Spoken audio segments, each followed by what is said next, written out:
So I've been asked, like, what country in the world is the safest to live in? Like, in terms of, like, being attacked, like, of all the countries in the world that are going to have the probability of being attacked, which one would be the safest to be in? Well, you could approach this from several different angles.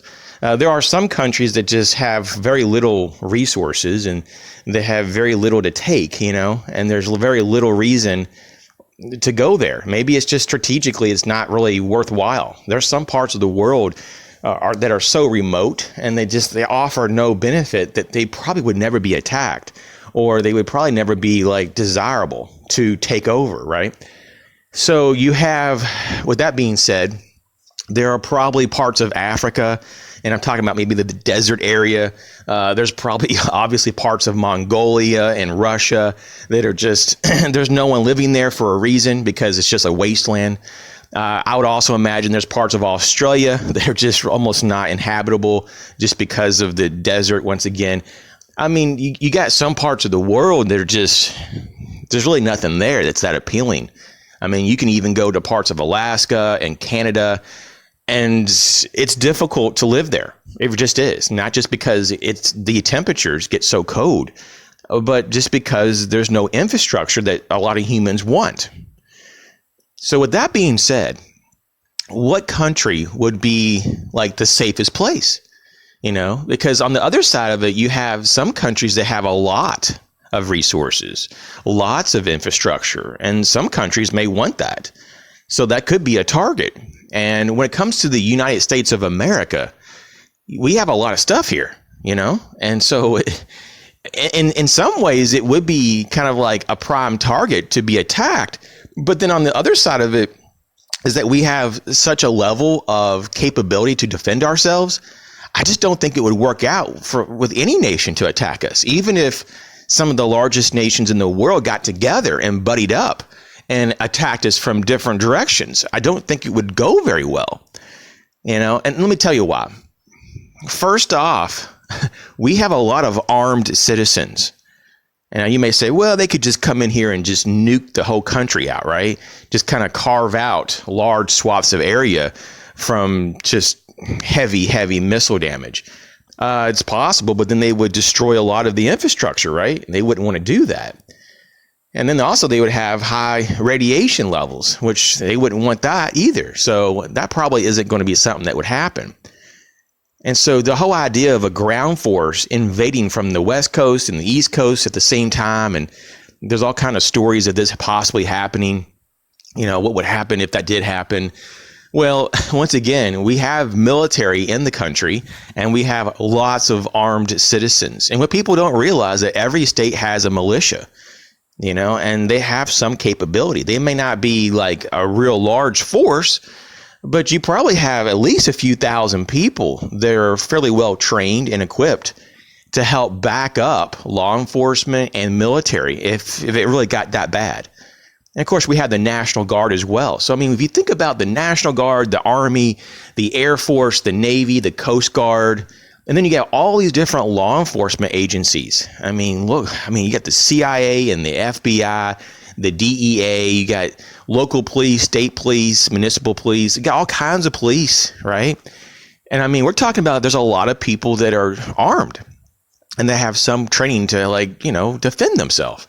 So we have capability. So if there were ground force invasions that came across from, West Coast, East Coast at the same time, I don't think they would get very far. I mean, really, they just probably wouldn't. Just because we would have the capability to stop them and destroy them.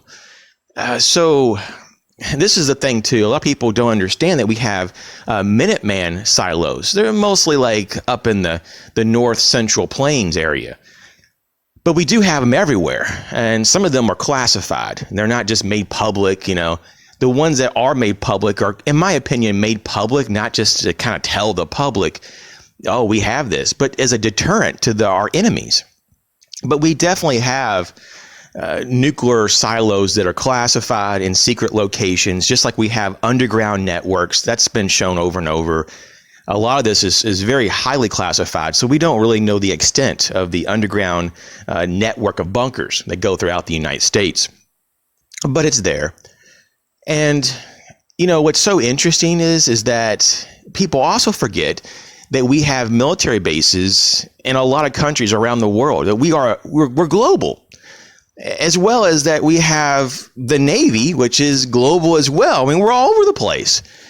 And the part that really people completely forget about, because it's really something you don't hear a lot about, is the nuclear subs that are literally everywhere in the world as well. To my knowledge, they're probably in every ocean in the world, if not multiple in each ocean. I don't know how many submarines that we have. And if I was to guess, I would imagine that some of those numbers are probably classified, just because we don't want to tell our enemies what we really have. And I think it's a smart thing. But can you imagine being the enemy and, having to worry about all those factors? Like, okay, there's submarines somewhere. We don't know where. We have spies in probably every country. We have the best intelligence agencies in the world. I mean, what are you going to do? You can't win. I mean, you're outnumbered. You're outspent. The U.S. has all the, most of the capability. It's pretty incredible, if you asked me. And so I think that the U.S. is probably one of the safest places. It's not that it could never be attacked, but it's just so unlikely because of what's going to happen to those people, or those forces or those governments, especially when we find out for sure who it was or who they are. We're going to probably nuke the crap out of their country, and their country may be a wasteland. They may not have any country left. And so I think that a lot of countries recognize that, and there's like a term that's been floating around for a long time that somewhat talks about this, especially when we're talking about other large, nuclear capable countries. And that's that whole mutual destruction that, you attack me, but I'm going to attack you. And both attacks are going to be so horrendous that we're just going to completely destroy our countries. And that's not something that you really want. So it's best not to even attack me to begin with, so I don't attack you. And so this mutual assurance of destruction is something that kind of is a safeguard. I wish it wasn't like that, but it's just a technique that countries have been using. And the problem, though, with some countries, and I'm just going to throw one out there as an example, but you have India, and which is, in my opinion, I don't know how much that they really are friends, but at the moment we seem to be on good terms with them. But they have nuclear capability, and I don't like that at all. It's even worse to think about China and all their nukes. It's bad enough that Russia has a ton of them as well. But what about Iran? It's not a good picture to think about. I mean, it's a horrible nightmare. And who knows how far they really are, in getting their nuclear bombs. They'll probably actually use them. That's the scary part. And we know that, North Korea has some nuclear capability. I don't know how much we really know. We probably know quite a bit. It's just not made public, I would imagine. But are they ever going to use it? We don't know. So there are some rogue elements out there that are concerning to say at the least. And it's not so much really that I worry about this massive high yield nuclear bomb going off and destroying a large space of our country. It's more about those small suitcase bombs and those dirty bombs. That's what, if anything, would keep me up at night if I was to worry about this, which I don't because it's really out of my control. But a lot of people really say, hey, that's the real threat. These small cells of terrorism or small cells of terrorists. And those are the ones that we have to really watch out for. And that's where the intelligence community really kicks in, because they can do so much more than just like the general standing army.